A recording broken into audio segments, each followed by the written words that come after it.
Life in advertising is a lot like balancing on a high wire. Every step has to be measured, or you're likely to fall. That's how it felt, starting my new position at the central office. I was Ellie, freshly promoted and eager to prove myself in a game where creativity clashed with deadlines and client whims. It was my first day as a senior creative lead, and the office buzzed with the quiet intensity of a beehive. My desk was a clean slate, sprinkled with welcoming notes from some of my new team members. As I settled in, the first meeting of the day was called by Ms. Thorne, our department head, who had a reputation tough enough to sandpaper the floor. "Alright, everyone, let's make this quick. We're not here to waste time," Ms. Thorne snapped as we gathered around the glass table in the meeting room.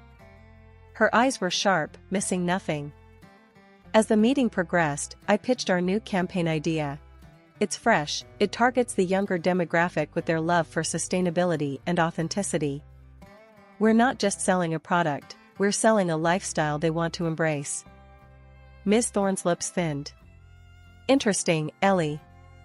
But let's make sure it's not too dreamy. These millennials might love a cause, but at the end of the day, it's the hard sell that closes the deal." The rest of the day was a blur of introductions, project briefings, and setting up endless passwords for various systems. When the clock finally signaled the end of the day, I was the last to leave, making sure everything was lined up for the next morning. As I stepped out into the cool evening, my phone buzzed. It was a text from my older sister, Amanda.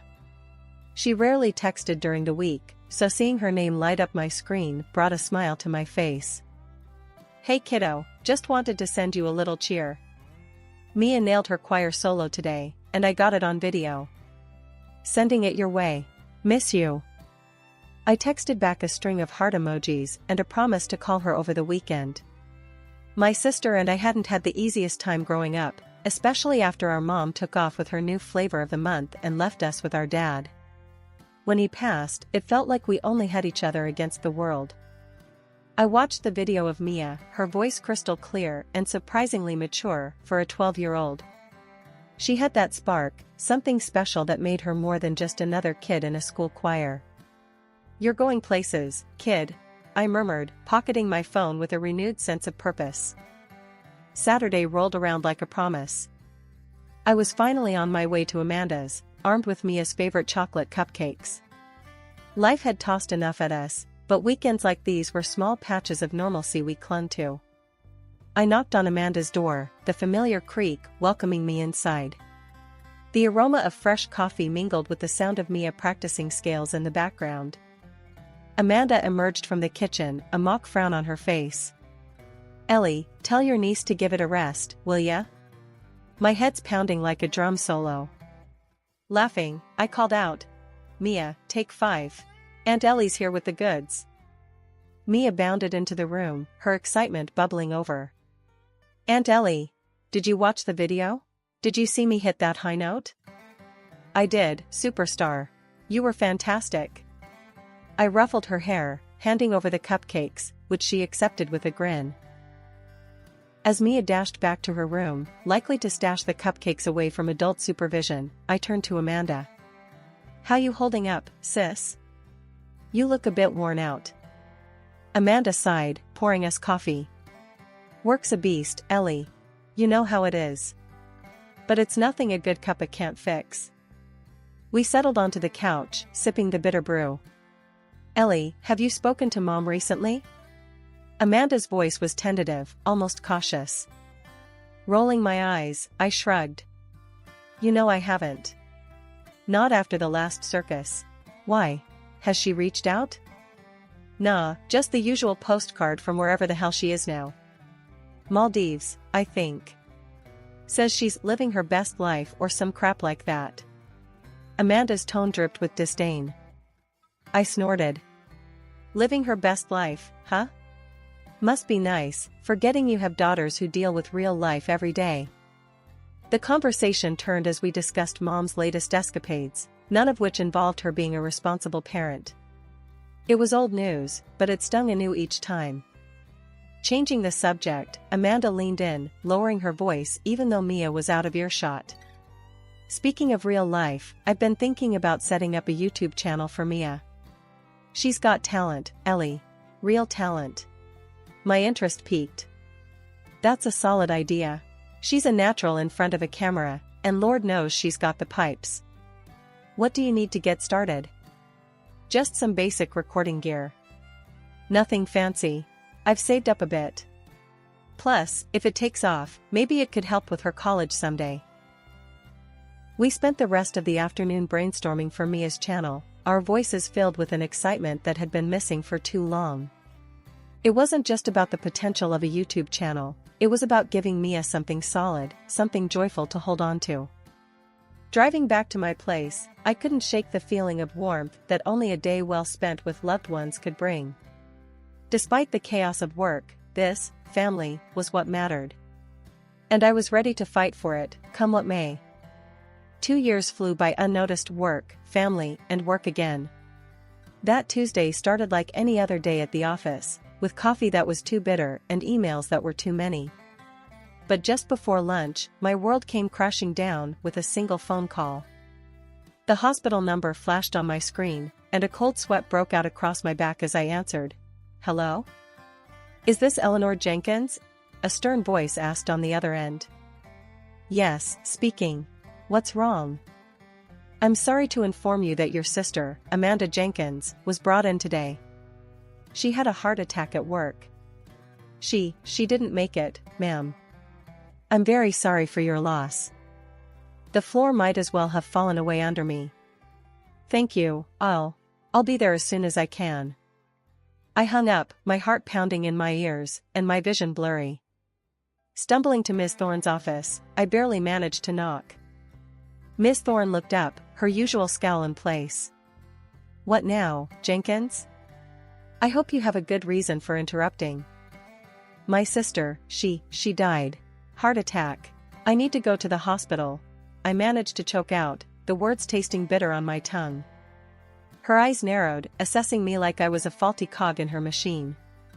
Jenkins, if you need time off again this month, I can't promise your job will be waiting. I stared at her, my grief turning to anger. My sister just died. I'm going, whether my job's here or not.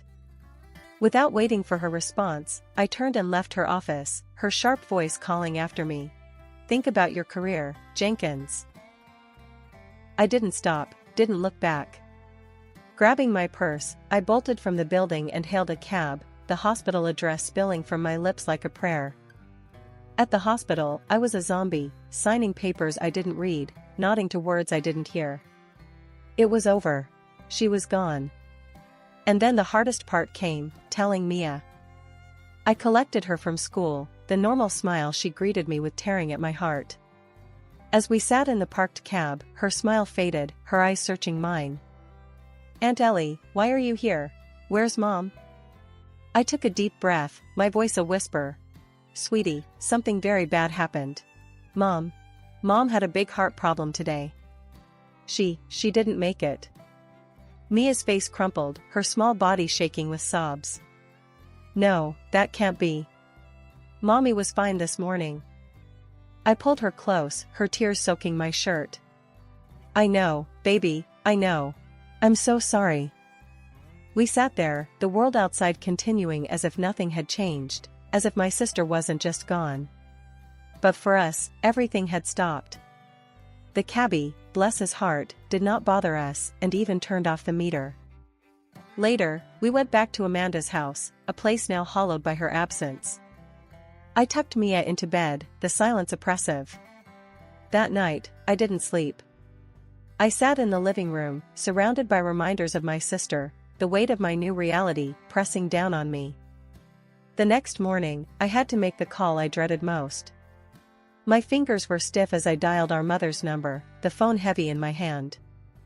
She picked up on the third ring. Yes? Mom, it's Ellie. Amanda died yesterday. Heart attack. There was a pause, and then, oh, well, I'm on vacation. What do you expect me to do? Her words were like ice. I thought you should know. The funeral will be next week. Another pause. I see. Was there a will? Anything left behind? I clenched my teeth, anger flaring. That's all you have to say? What do you want from me, Eleanor? I have my own life. Yeah, I can see that. Don't worry about the funeral. You won't need to disrupt your precious vacation. I hung up, the phone shaking in my hand. That was it then. I was all Mia had now. And I'd be damned if I let her down like our mother had us. The funeral was last Thursday. It was as simple and quiet as Amanda herself had been. Not many people, just close friends and family, well, minus our mother, who couldn't be bothered to show up. Since then, every day has been a sprint through a maze of legal paperwork for Mia's custody and endless school runs. I've been burning the candle at both ends, trying to keep my job at the agency while being there for Mia. But today, everything caught up with me. Walking into the office, the first thing I noticed was someone else sitting at my desk. My stomach did a flip. She looked up, a faux smile plastered on her face, like she was waiting for this moment. Confused, I marched straight to Ms. Thorne's office. She was expecting me, standing by the door with that look she has, like she knows something you don't. Ellie, come in. Have a seat. She gestured to the chair across from her desk, with a too sweet tone. I didn't sit. Why is someone in my seat? My voice was more of a growl than I intended. Ms. Thorne folded her hands on the desk, her eyes gleaming a bit too brightly. Ellie, let's not make this harder than it needs to be. Your frequent absences have been problematic. We've made the decision to move forward with someone else in your position. My sister died, Miss Thorne. I was taking care of my niece. You knew this. My hands were shaking, but I kept my voice steady. And I am truly sorry for your loss, Ellie, but business is business. We need someone reliable. You're free to collect your things. Best of luck. I stood there, stunned, my ears ringing with her words. Without another word, I turned and left her office. Collecting my things took less than 5 minutes. The new girl at my desk didn't meet my eyes. Walking out of that building felt like leaving a part of my life behind. I hailed a cab, sinking into the seat as the city blurred past. My mind raced, what were Mia and I going to do now? How long could we last on what I had saved? Where to? The driver glanced at me in the rearview mirror. Just drive for now, I said, pulling out my phone to check my bank app. The numbers weren't comforting. Rent was due in 2 weeks, and there were still groceries, Mia's school stuff. It piled up so fast it made my head spin. Walking through the door earlier than usual had Mia staring at me like I was a ghost. What's up, Aunt Ellie? Why are you home so early? I slumped into a chair, the weight of the day crushing down on me. Things are kind of messed up, kiddo. I lost my job today, and honestly, I'm not sure what we're going to do. Mia's eyes widened, her lips parting slightly as if to speak, but then she just turned and walked out of the room. The silence hung heavy until she came back, her arms struggling under the weight of her school backpack, which she dumped on the kitchen table. Zipper by zipper, she opened it and out spilled a mountain of dollars. My mouth dropped. Mia, where the heck did you get all this? She beamed, pride shining in her eyes. It's my money, Aunt Ellie. I earned it singing. Mom helped me set up a YouTube channel a couple of years ago. I've been posting videos of my songs. You what? I grabbed my laptop, pulling up the internet as she spelled out her channel name. The page loaded, and there it was, hundreds of thousands of subscribers, videos with views ticking into the millions, and comments piled up like treasure. Reading through the comments, I couldn't help but smile. Mia, this is incredible. You're a star. She shrugged, a bashful smile on her face. I just like singing. But I thought the money could help, especially now. I pulled her into a hug, my mind racing with possibilities. Help? Kiddo, you just saved us. But we need to manage this right. Officially, I mean. Over the next few days, I was a whirlwind of activity. I contacted an accountant friend who helped set up a trust for Mia's earnings and sorted out the tax details. I officially registered myself as her manager to keep everything professional. With the business side tightened up, I dove into the creative. We brainstormed video ideas together, planned out a schedule, and I even reached out to vocal coaches to refine her already impressive skills. Our living room turned into a makeshift studio, where Mia recorded her new songs. I learned quickly, handling the camera and editing videos late into the night. Every upload brought in more subscribers, more views, more revenue. Feeling bold, I used some of the funds to launch a targeted ad campaign on social media. "We're going big, Mia," I told her as I set up the ads. "Let's show everyone what you've got." Mia's next video blew up bigger than we could have imagined. It was a cover of a popular song, her voice adding a depth that the original lacked. Comments poured in, praising her unique style and emotional delivery. As her manager, I kept my eye on the business side, ensuring Mia stayed grounded and focused on her schoolwork too. "We gotta keep things balanced, Mia. School's just as important." A few months later, Mia was invited to perform at a city concert, sharing the stage with local artists who were household names. Watching Mia step onto the stage, her confidence blooming under the spotlight, was a moment of pure joy. It had been a few months of smooth sailing. Mia's channel was thriving, and we were starting to see real stability. Just as I was beginning to relax, a curveball slammed into us. I got a notification that nearly knocked the wind out of me. My mother was filing for custody of Mia. I stared at the screen, disbelief coursing through me. After all these years, now she shows up? And for what? Money, obviously. It boiled my blood just thinking about it. I decided to call her, but not without hitting the record button on my phone first. I needed to capture every word. "Hello?" Her voice was as cold as I remembered. "Mom, it's Ellie. I got the notice about Mia. What are you playing at?" There was a pause, and then that all too familiar calculating tone. "Ellie, darling, let's not pretend. I know about Mia's little singing career. Seems like she's going to be quite the cash cow, huh?" I clenched my teeth, keeping my voice steady. "She's a child, Mom. And she's not a ticket to Easy Street. What do you actually want?" Her laugh chilled me. "Straight to the point, I like that. It's simple, really. You give me $300,000, and I'll walk away. If not, my lawyers will take a good hard look at how you've been exploiting her." I couldn't believe what I was hearing.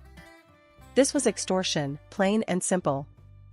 "You won't get a dime from us, Mom. And you won't get Mia either." She laughed again, that terrible sound. "We'll see about that, darling," and then she hung up. The phone call left me reeling, but also crystal clear about what I had to do. I contacted a lawyer, a good one who came highly recommended for family court battles. Sitting down in his office, I laid out everything. "She wants to take Mia away from me, claim I'm exploiting her. It's all about the money for her." I recorded our call. He listened, nodding slightly. "This is good, it's a start. We'll need more, though. Documentation of Mia's career, her schedule, how you manage her earnings. Transparency is our best defense. Everything's been above board. I've kept detailed records and receipts," I reassured him. "Good. And I'll need to talk to Mia, too. She'll likely have to testify about her living conditions and her work." The thought of Mia having to stand up in court made my stomach turn, but I nodded. "I'll prepare her. We'll do whatever it takes." Over the next few weeks, we pulled together everything. Mia's school records, statements from her vocal coach, video logs, financial statements. Mr. Green was thorough, leaving no stone unturned. As the court date loomed, nerves settled in like unwelcome guests. But we were ready. I had to believe that the truth would win out, that the judge would see through my mother's greed. The courtroom was colder than I remembered any place ever being, and the chill wasn't just from the air conditioning. My mother and her new husband sat across from us, looking smug. As the judge called the room to order, my stomach was in knots. My mother was called to the stand first. Her performance was something else, tears, shaky voice, the works. I just want what's best for Mia. My daughter, Ellie, she's been forcing the child to work all hours, exploiting her for money. It's not a life for a young girl. I want to give her the stable home she deserves. Then it was our turn. My lawyer, Mr. Green, was calm and methodical. He laid out Mia's school records, showing her excellent attendance and grades.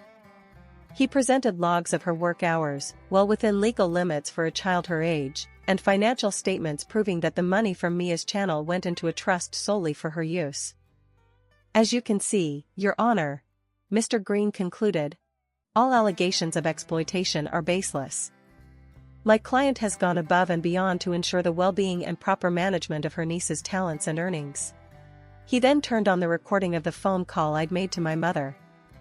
The courtroom was dead silent as her voice filled the space, her demand for money and her threats clear as day. My mother's face went white as a sheet when the recording ended. There was murmuring among the spectators. Mia then took the stand, her small voice steady and clear. I love my Aunt Ellie. She's taken care of me, made me feel safe after Mom passed. I want to stay with her. She's my family.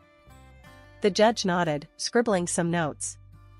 After what felt like an eternity, he finally spoke. Given the evidence presented, it's clear that the best interests of the child would not be served by changing her current living arrangements. The petition for custody by Mrs. Linda Jenkins is hereby denied. The gavel hit with a thud that echoed in the suddenly heavy air. My mother stormed out, her husband trailing behind her, both of their faces twisted in anger and defeat. Mia threw her arms around me, her relief palpable. We did it, Aunt Ellie. I hugged her back, my own relief flooding through me. Yes, we did, kiddo. I told you we would. 2 years have passed since the courthouse drama, and they've been the best years of my life. Mia and we've settled into a comfortable rhythm. She's not just thriving, she's shining, singing at concerts, charming thousands on YouTube, and growing up into someone truly special. One lazy Saturday morning, while we were planning out her next video shoot, Mia looked up from her bowl of cereal with a sparkle in her eyes. Aunt Ellie, you know, I've been thinking about college. I want to study music, really learn about it from the inside out. I smiled, handing her a glass of juice. That's a great idea, kiddo. We've got your college fund all set up. Whatever you want to study, you can. Mia's grin widened. Thanks, Aunt Ellie. You always make things possible. Well, that's my job, isn't it? Keeping our dreams on track. I tousled her hair as she giggled, then the conversation shifted, as it often did these days, to more personal matters. So, how are things with Tom? Mia asked, a mischievous twinkle in her eye. I blushed, a smile creeping up on my face. Actually, pretty amazing. We're getting married, Mia. Her eyes went wide. Seriously? That's awesome. Can I be your bridesmaid? Of course, you goof. I wouldn't have it any other way. I chuckled, feeling a warmth spread through me at the thought of the upcoming wedding. Tom had come into my life at a time when I thought all I'd be doing was fighting fires, both at work and home. He brought a sense of peace and joy that I hadn't known I was missing. It felt right, the four of us together, Tom and his son, Mia, and me. As for my mother, word had it that her latest husband had left her after the money ran dry. I felt a pang of something that might have been pity, but Mia brought me back to reality. You okay, Aunt Ellie? She asked, noticing my momentary silence. I squeezed her hand, shaking off the shadows of the past. Yeah, kiddo, I'm just thinking about how far we've come. And how we've got each other, which is all we really need. Mia leaned into my side, a content sigh escaping her. Yeah, we do. And now you've got Tom and Jack, too. It's funny how life works out. 2 years ago, I was scared, unsure of the future, fighting to keep Mia safe and happy. Now, here we were, planning a wedding, looking at colleges, and living a life full of love and laughter. That evening, as I sat on the porch watching the sunset, Tom came up behind me, wrapping his arms around my waist. You look happy, he murmured into my hair. I am. I really am, I replied, leaning back into his embrace. Life's turned out better than I could have hoped. With Mia's laughter floating out from her room where she was probably choosing songs for her next concert, and Tom's steady presence at my side, I knew this was exactly where I was meant to be. Moving forward, one beautiful, ordinary day at a time,